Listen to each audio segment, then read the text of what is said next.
शादी हर लड़की के लिए एक नई शुरुआत होती है। संध्या के लिए भी ये दिन खास था। बचपन से जिस राजकुमार की कल्पना की थी, आज उसी के साथ उसने फेरे लिए थे। विवेक शांत और समझदार स्वभाव का लड़का था। संध्या के माता पिता को तसल्ली थी, बेटी को अच्छा घर मिल गया। नई दुल्हन की आरती उतारते वक्त विवेक की मां ने संध्या से कहा, बहू, अब इस घर की शान हो तुम। बस ये बात साबित करने में देर मत करना। हाँ माँ जी, मैं आपकी हर एक उम्मीदों पर खरी उतरूंगी। पूरा दिन शादी के रस्मों और शगुनों में बीत गया था। शाम ढलते ढलते घर में शांति छा गई। रात को संध्या ने खुद को शादी की पहली रात के लिए तैयार किया था। हल्की लाल साड़ी, खुले बाल और माथे पर सिंदूर। कुछ ही देर में विवेक कमरे में आया। संध्या को देखकर उसने धीरे मुस्कुराते हुए कहा, तो अब ऑफिशियली मेरी पत्नी बन गई हो तो कैसा लग रहा है मैडम संध्या? थोड़ा अजीब, थोड़ा अच्छा और थोड़ा डर भी लग रहा है। डर? और वो भी मुझसे? नहीं, नया माहौल, नए रिश्ते, सब कुछ नया है ना। सब कुछ एक दिन में बदल गया। मेरा घर एक ही दिन में पराया हो गया। विवेक ने प्यार से संध्या का हाथ पकड़ना चाहा, लेकिन अचानक संध्या ने झटके से पीछे हटते हुए कहा, दूर रहो मुझसे, प्लीज। मेरे पास मत आना। मैंने कहा ना, मत आना मेरे पास। तुम्हें डर लग रहा है? किसी ने कुछ कहा क्या? मुझे नहीं पता, बस तुम दूर रहो मुझसे। हाँ ठीक है बाबा, इतना क्यों डर रही हो? Don't worry. तुम एक काम करो, थोड़ा पानी पी लो और शांति से सो जाओ। कल बात करते हैं, ओके? विवेक ने कमरे में रखा पानी का गिलास उठाया ही था तो अचानक संध्या की नजरें दरवाजे की तरफ फिक्स हो गई और वो एकटक दरवाजे की तरफ देखने लगी। विवेक कुछ समझ पाता उससे पहले ही संध्या जमीन पर बैठ गई। दोनों पैर मोड़कर, सिर झुकाकर कुछ बुदबुदाने लगी। तेरे परिवार का वक्त पूरा हो गया है। मैं लौट आई हूँ और अब मेरा बदला मैं लेकर ही रहूंगी। विवेक सन्न रह गया था। उसकी नई दुल्हन, जो कुछ मिनट पहले तक मुस्कुरा रही थी, अब जमीन पर बैठकर किसी और आवाज में बात कर रही थी। संध्या, ये क्या बोल रही हो तुम? देखो, ये मजाक अच्छा नहीं है। उठो संध्या, चलो उठो। लेकिन संध्या का चेहरा अब शांत नहीं था। उसकी आंखें अध खुली थी और लहजा बदल चुका था। विवेक मन ही मन डर गया था। उसने संध्या के चेहरे पर पानी छिड़का तो अचानक से संध्या की आंखें बंद हो गईं और वो वहीं फर्श पर लेट गई, जैसे कुछ हुआ ही ना हो। विवेक हिम्मत करके संध्या के पास आता है, उसकी नब्ज चेक करता है। उसकी धड़कन नॉर्मल थी और सांसें भी, लेकिन वो बेहोश लग रही थी। संध्या ने शायद ज्यादा ही स्ट्रेस लिया है। थकान के कारण ऐसा होना मुमकिन है। कोई नहीं, कल सुबह बात करता हूँ उससे। अगली सुबह जब संध्या की आंख खुली तो उसे कुछ भी याद नहीं था। न रात की बातें, न फर्श पर बैठना और न विवेक को धक्का देना।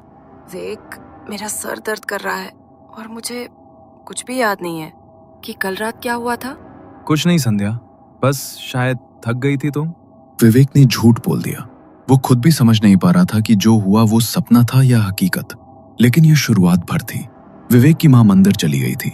घर पर अब सिर्फ विवेक और संध्या थे। दोनों हॉल में सोफे पर बैठकर बातें कर रहे थे।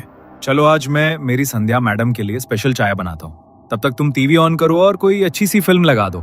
संध्या मुस्कुराई, फिर रिमोट उठाकर टीवी ऑन किया। टीवी ऑन होते ही कुछ पल के लिए स्क्रीन ब्लैक रही, फिर अचानक नो सिग्नल का मैसेज झलकने लगा।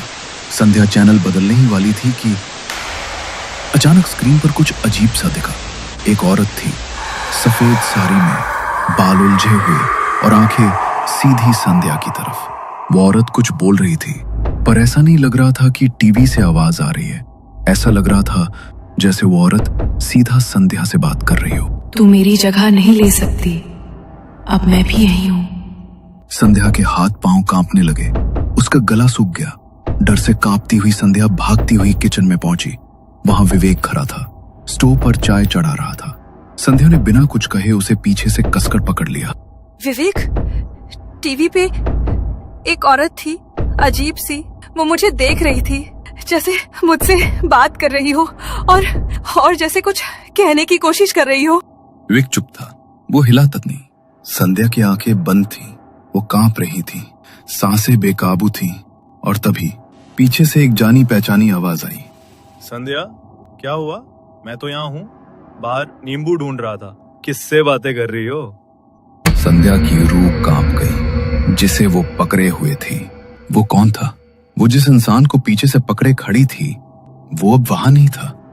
उससे करीब 5 फुट दूर दरवाजे के पास विवेक खड़ा था। संध्या को एक पल के लिए कुछ भी समझ नहीं आया। उसने हैरानी से विवेक को देखा और कांपती आवाज में कहा, विवेक, तुम तो वहां थे? फिर मैं जिसे अभी पकड़ रही थी, वो कौन था? वो क्या था विवेक? वो यहाँ था, बिल्कुल मेरे पीछे। मैंने महसूस किया था, मैंने उसका शरीर, उसकी सांसें, सब कुछ महसूस किया था। क्या? तुम क्या कह रही हो संध्या? मैं तो नींबू लेने बाहर गया था, तुम यहाँ अकेली थी। संध्या, तुम बैठो, मैं पानी लाता हूँ। क्या तुमने कोई सपना देखा था? संध्या ने कोई जवाब नहीं दिया। विवेक ने फौरन एक पारिवारिक डॉक्टर को बुलाया था। जब से संध्या विवेक से शादी करके उस घर में आई थी, कुछ न कुछ अजीब जरूर हो रहा था। शुरुआत में तो उसने सोचा, नया घर है, नए लोग हैं, इसलिए मन शायद थोड़ा असहज है। लेकिन धीरे धीरे हर दिन कुछ न कुछ ऐसा हो रहा था जिसे वो समझा नहीं पा रही थी। कभी अचानक बत्ती का बुझ जाना, कभी कमरे में अजीब सी गंध आना, और अब ये महसूस होना कि उसके पीछे कोई खड़ा है। संध्या का मन अब धीरे धीरे ये मानने लगा था, ये घर वैसा नहीं है जैसा बाहर से लगता है। देखिए संध्या जी, जो आप महसूस कर रही हैं, जैसे डर लगना, अजीब सपने आना या कुछ सुनाई देना, ये सब किसी भी इंसान को हो सकता है, खासकर जब जिंदगी में बड़ा बदलाव हो। मैं आपको कुछ हल्की नींद की दवाइयां दे रहा हूँ, बस कुछ दिन लीजिए, आराम कीजिए। मुझे पूरा भरोसा है आप बहुत जल्दी ठीक महसूस करेंगी। डॉक्टर के जाने के बाद संध्या नींद की गोलियां लेकर सो गई। कुछ देर बाद संध्या अंधेरे में एक लंबा कॉरिडोर पार कर रही थी। हवा बहुत ठंडी थी। हर कदम पर चूड़ियों की खनखनाहट और पायल की आवाज सुनाई दे रही थी। तभी पीछे से किसी औरत ने उसका हाथ जोर से पकड़ लिया और घसीटने लगी ऊपर के कमरे की तरफ। कौन हो तुम? छोड़ो मुझे, कहाँ ले जा रही हो? औरत ने कुछ नहीं कहा, सिर्फ संध्या को घर के ऊपर वाले बंद कमरे की ओर घसीटा। कमरे का दरवाजा खुद ब खुद खुला। अंदर सिर्फ अंधेरा था और दीवार पर सिंदूर से लिखा था। संध्या उसे पढ़ पाती, इतने में उसकी आंख खुल गई। सपना, ये सपना था, लेकिन इतना असली। उठकर बैठ गई, पानी पिया, लेकिन मन बेचैन था। उसके भीतर एक अजीब सा खिंचाव था, उसी कमरे की ओर जो इस घर में सबसे ऊपर है और जहां उसे कभी जाने नहीं दिया गया। संध्या धीरे धीरे सीढ़ियां चढ़ती है। हर सीढ़ी पर लकड़ी चरमरा रही है। घर की सारी बत्तियां बंद हैं। सिर्फ छत से आती चांदनी उस कमरे के दरवाजे पर पड़ रही है। वो सामने खड़ी होती है। आखिर इस कमरे में ऐसा क्या है जो मुझे कभी किसी ने नहीं बताया? वो दरवाजा खोलना चाहती थी, लेकिन उस पर ताला लगा हुआ था। वो हताश होकर दरवाजे से पीछे हटने लगी। तभी एक हवा का झोंका आया और अचानक एक फोटो उड़कर सीधा संध्या के पैरों के पास आ गिरता है। संध्या ने फोटो उठाई और उस पर जमी धूल को पोंछा तो उसमें विवेक था। शादी की पोशाक, मुस्कुराता हुआ चेहरा। उसके बगल में खड़ी थी एक अनजान लड़की, लाल जोड़े में, लेकिन फोटो आधी जली हुई थी। ये तो विवेक है। और ये लड़की कौन है? ये कहीं विवेक पहले से शादीशुदा तो नहीं? संध्या के हाथ कांपने लगे और उसकी आंखों में सिर्फ एक सवाल गूंज रहा था, मुझसे क्या छुपाया गया है और क्यों? सुबह होते ही संध्या ने सबको लिविंग रूम में बुला लिया। उसका चेहरा गुस्से और दर्द से भरा हुआ था। हाथ में वही फोटो थी। गुस्से और टेंशन से संध्या का दिमाग फटा जा रहा था। संध्या ने विवेक की तरफ फोटो लहराते हुए कहा, ये क्या है विवेक? कौन है ये लड़की? क्या रिश्ता है तुम्हारा इसके साथ? और इसके बारे में मुझे अब तक किसी ने कुछ भी क्यों नहीं बताया?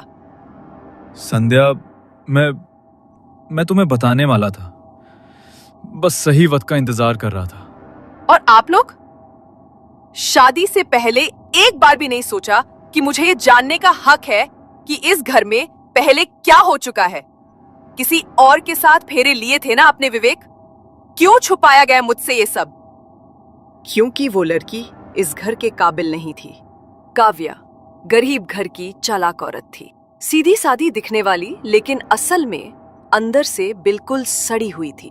क्या आप लोग मुझे बताने का कष्ट करेंगे कि ये फोटो आधी जली क्यों है? उसे हमने खुद जलाया था। उस औरत की कोई याद इस घर में नहीं बचनी चाहिए थी संध्या।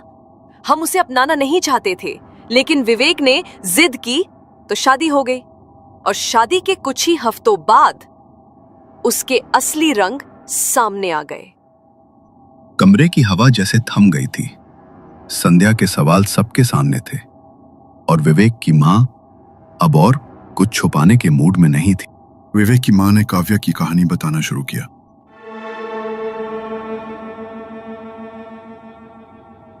काव्या, पहली बार जब उसे देखा था तो एकदम सीधी सादी लगी। बड़ी शांत सी लड़की थी। शादी को 2-3 हफ्ते ही हुए थे, तब तक सब कुछ ठीक लग रहा था। फिर अचानक चीजें बदलने लगी। हर शुक्रवार को वो अपने कमरे में घंटों बंद रहती थी। अंदर से अजीब सी आवाजें आती थी, जैसे कोई धीमे स्वर में मंत्र पढ़ रहा हो। पर कभी कभी ऐसी हंसी सुनाई देती थी जो इंसान के रोंगटे खड़े कर दे, जैसे कोई परछाई कमरे में बैठी हंस रही हो, बहुत डरावनी। और फिर जब वो बाहर निकलती तो उसके चेहरे पर एक अजीब शांति होती थी, जैसे कुछ हुआ ही नहीं। तब से ही शक होने लगा था, कुछ तो गड़बड़ है इस लड़की में। एक दिन वो बोली, माँ जी, मैं कभी बूढ़ी नहीं होऊंगी, हमेशा ऐसी ही रहूंगी, जवान। और फिर एक दिन कहा, अगर किसी मर्द की आत्मा अपने वश में कर ली जाए तो मौत पास नहीं आती, उम्र रुक जाती है वहीं। शुरू में संध्या की माँ को लगा बस ऐसे ही किसी किताब की बातें कर रही है, ज्यादा सोचने वाली बात नहीं है। पर ऐसे की डर तब लगा जब गांव में भी बातें फैलने लगी। रामपाल मास्टर, जिसने उसे कॉलेज में रिजेक्ट किया था, उसका दिमाग घूम गया।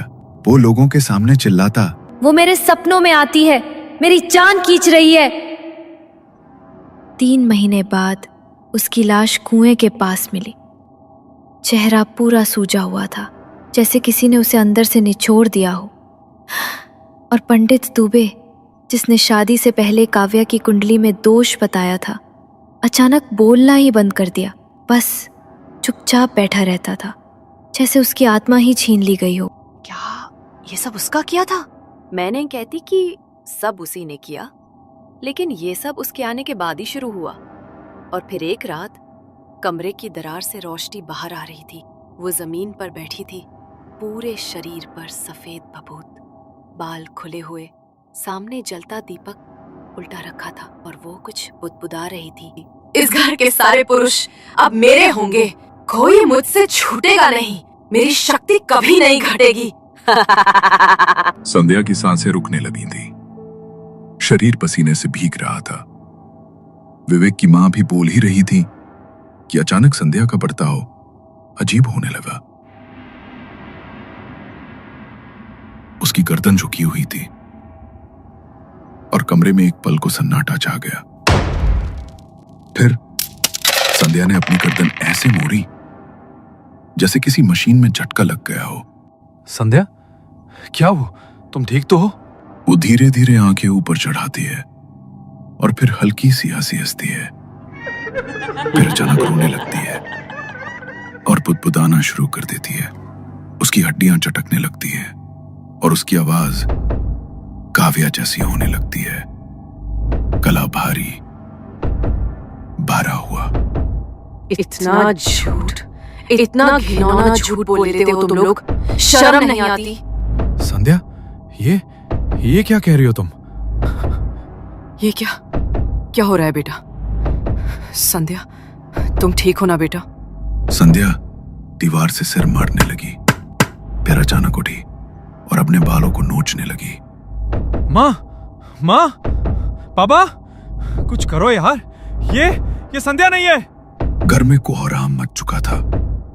विवेक और उनके पापा ने मिलकर संध्या को रोका, उसे रस्सियों से बांधा गया और ऊपर वाले कमरे में बंद कर दिया गया। अब संध्या शांत थी, लेकिन उसकी आंखें अब भी खुली थी, सीधी दीवार को घूरती हुई, जैसे किसी को देख रही हो। बस पापा, आप तुरंत बाबा के पास जाइए। ये डॉक्टर वोटो की बात नहीं है। अब मुझे तो लग रहा है काव्या की आत्मा वापस आ गई है, पर समझ नहीं आ रहा वो हमें नुकसान क्यों पहुंचाना चाह रही है। विवेक के पापा अब पूरी तरह टूट चुके थे। जो कुछ हो रहा था वो उनकी समझ से बाहर था। उन्हें लगा अब डॉक्टर नहीं, किसी ऐसे की जरूरत है जो इन बातों को सच में समझता हो। वो सीधे रुद्रभद्र बाबा के पास गए। वहां पहुंचते ही हाथ जोड़े और सारी बातें साफ साफ बता दी। संध्या का बदलना, काव्या की बातें और घर का अजीब माहौल। बाबा चुपचाप सुनते रहे और विकास के पापा के साथ उनके घर के लिए निकल गए। शाम होने को थी जब बाबा घर पहुंचे। दरवाजे पर रुककर उन्होंने गहरी सांस ली, जमीन पर हाथ रखा और बस आंखें बंद कर ली। उन्हें समझ आ गया था कि घर में कोई ताकत मौजूद है और वो बदला लेने के लिए लौट आई है। इस घर में सिर्फ एक नहीं, दो छायाएं हैं। एक जिसने दुख सहा है और दूसरी जिसने उसे पैदा किया है। चलो, मुझे ले चलो उस कमरे में। चलो बाबा, मैं आपको सीधा ऊपर ले चलती हूँ। बाबा, संध्या को एक कमरे में बांध कर रखा है। वो कुछ अजीब सी हरकतें कर रही थी। नहीं, पहले उस कमरे का दरवाजा खोलो जो तुमने सालों से बंद कर रखा है, जहाँ काव्या की यादें हैं या शायद उसकी मौत की वजह। वो कमरा क्यों? वहाँ कुछ नहीं है। कुछ नहीं है तो डर क्यों रही हो? अगर मुझसे सच्चाई छुपाई तो मैं तुम्हारी मदद नहीं कर सकता। सब लोग काव्या के कमरे की तरफ बढ़े। कमरे का ताला जंग खा चुका था। चाबी लगते ही एक ठंडी सी लहर पूरे घर में फैल गई। कमरा खुला। भीतर चारों ओर धूल थी, पुरानी किताबें बिखरी थी और एक कोने में जला हुआ घूंघट पड़ा था। दीवार पर आज भी सिंदूर की हल्की सी लकीर मौजूद थी, जैसे वक्त वहीं ठहर गया हो। तांत्रिक बाबा ने आंखें बंद की, कुछ मंत्र बुदबुदाए और फिर धीरे से आंखें खोली। हाँ, इस कमरे में तांत्रिक क्रिया जरूर हुई थी, लेकिन ये काव्या ने नहीं, किसी और ने की थी। क्या? किसी और ने? विवेक के पापा अभी सदमे में थे। जो उन्होंने सुना वो उनकी सोच से बाहर था, पर घर के अलावा तो कोई आता जाता नहीं था। तो फिर काव्या के अलावा तंत्र क्रिया यहाँ और कौन कर सकता है? विवेक के पापा के मन की बात बाबा ने जान ली थी। चलो, अब ये सवाल काव्या से ही पूछते हैं कि वो क्यों लौट आई है और उसके साथ क्या हुआ है। सब लोग धीरे धीरे संध्या के कमरे की ओर बढ़े। कमरा खुला। संध्या कोने में बैठी थी। उसकी आंखें लाल थी और गले से कोई जानवर जैसी गुर्राहट की आवाज निकल रही थी। तांत्रिक बाबा सामने जमीन पर बैठ गए, आंखें बंद की, फिर उन्हें खोलते हुए बोले, बेटा, मैं जानता हूँ तेरे साथ बहुत अन्याय हुआ है। मुझे बस तेरी कहानी सुननी है अपनी जुबान से। अब कहानी नहीं सुनानी मुझे। मैं बदला लेने आई हूँ और मुझे सिर्फ और सिर्फ मेरा बदला चाहिए। शांत हो जाओ काव्या। बदला लेकर क्या मिलेगा तुम्हें? जो माफ कर देता है वो सबसे बड़ा होता है। बाबा के शब्दों का असर कमरे की हवा पे साफ दिख रहा था। संध्या अब कांप रही थी, पर उसकी आंखें अब किसी गहरे दुख से भरी थी। जिसने भी तेरे साथ अन्याय किया उसे माफ कर दे। तेरी असली कहानी आज तक किसी को नहीं पता। दुनिया ने तेरे बारे में जो झूठ सुना बस वही सच मान लिया। अब कमरे में खामोशी छा गई थी। संध्या की आंखों से आंसू बह रहे थे और वो पलके भी नहीं झपका रही थी। फिर काव्या की आत्मा ने बोलना शुरू किया। काव्या की जिंदगी में खुशियां और इज्जत अब बस एक सपना बनकर रह गई थी। उसके जीवन में रह गया था तो सिर्फ ताना, तिरस्कार और बेइज्जती की दहलीज पर हर रोज उसकी आत्मा को रौंदा जाता था।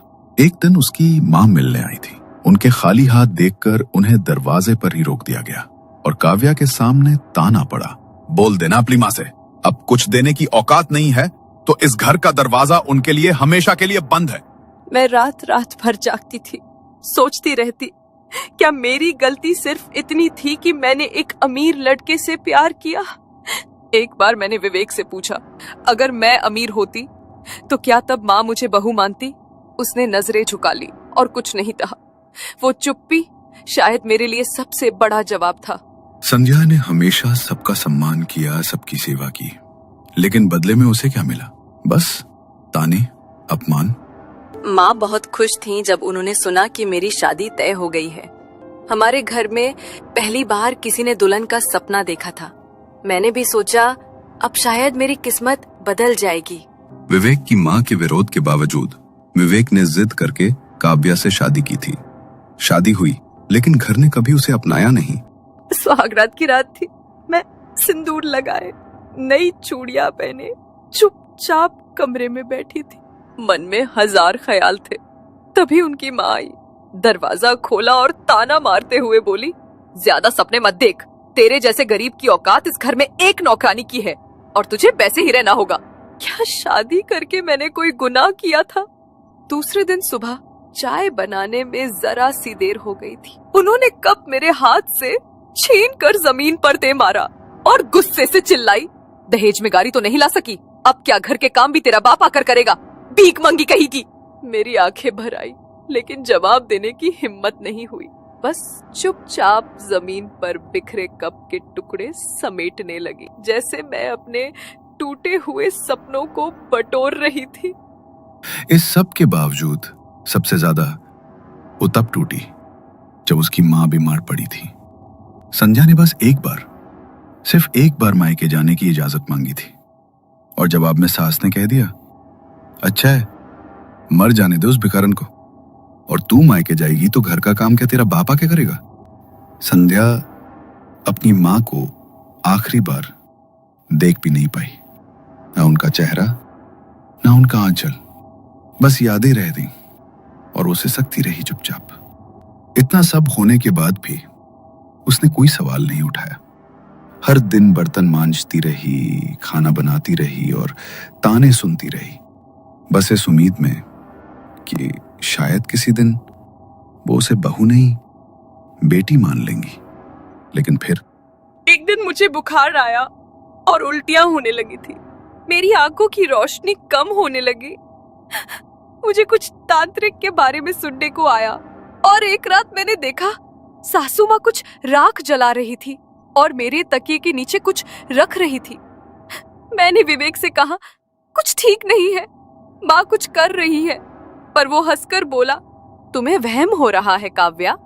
और उस दिन मुझे समझ आ गया, अब मैं अकेली हूँ। एक दिन घर वालों ने दरवाजा तोड़कर देखा, काव्या जमीन पर गिरी हुई थी। उसकी आंखें आधी खुली, मुंह से खून निकल रहा था और हथेली पर सिंदूर की लकीर खिंची हुई थी। खबर फैलाई गई कि काव्या ने आत्महत्या की, और जो भी कहानियां इन्होंने मेरे बारे में फैलाई है ना, वो सब इन्होंने ही रची थी, तांत्रिक के साथ मिलकर। बेचारे रामपाल मास्टर, पंडित जी और न जाने कितने मासूम लोग इनकी वजह से अपनी जान गंवा बैठे। लेकिन अब मेरा समय है, आज मैं बदला लेकर रहूंगी। काव्या की बातें सुनकर सबका दिल पिघल गया था और विवेक की माँ पर सबको गुस्सा भी आ रहा था। विवेक की माँ नीचे जमीन पर बैठकर रो रही थी, काव्या से अपने किए कराए पर माफी मांग रही थी, लेकिन काव्या की आंखें लाल थीं, उसे बदला चाहिए था। तभी तांत्रिक पावा ने काव्या से कहा, बेटा तुमने इतना सब सहा है, तुम्हें पता है एक बार मरने से कई ज्यादा दुख रोज रोज मरने में होता है। विवेक के माँ ने तुम्हारे साथ इतना बुरा बर्ताव किया है कि शायद भगवान भी कभी उसे माफ नहीं करेगा, लेकिन इसका फैसला तुम विवेक पर छोड़ दो। मेरी जिंदगी से मेरा प्यार छीन लिया माँ। एक मासूम सीधी लड़की को आपने सिर्फ इसलिए मार दिया क्योंकि वो अमीर नहीं थी। आपने एक नहीं, 2 औरतों की जिंदगी बर्बाद की है, पहले काव्या, अब संध्या। अब मैं आपको वो सजा दूंगा जो कानून भी नहीं दे सकता। मैं आपको जिंदा छोड़ रहा हूं, लेकिन हमेशा के लिए अकेला। आज से इस घर में ना मैं आपसे बात करूंगा, ना मेरी पत्नी, ना मेरे बच्चे। अगर भविष्य में आपके सामने कोई नहीं आएगा, आप तड़पेंगी, रोज देखना चाहेंगे अपने बेटे की शक्ल, लेकिन देख नहीं पाएंगी। रोज सुनना चाहेंगे मेरी आवाज, लेकिन वो कभी सुनाई नहीं देगी। बस यही आपकी सजा है माँ, रोज रोज मरना। विवेक की माँ का चेहरा फट गया था रो रो कर। वो जमीन पर गिर पड़ी थी, पर अब कोई सहारा देने के लिए आगे नहीं आया। अब काव्या की आत्मा को शांति मिल चुकी थी। गुस्से की जगह सुकून था और बदले की जगह मौन। संध्या के चेहरे पर अब डर नहीं, एक शांत मुस्कान थी। कमरे में बसी ठंडी हवा भी अब थम गई थी। दीवार पर लगी सिंदूर की लकीर खुद ब खुद मिट चुकी थी। काव्या चली गई थी, न हार कर न मार कर, बल्कि अपनी सच्चाई कहकर।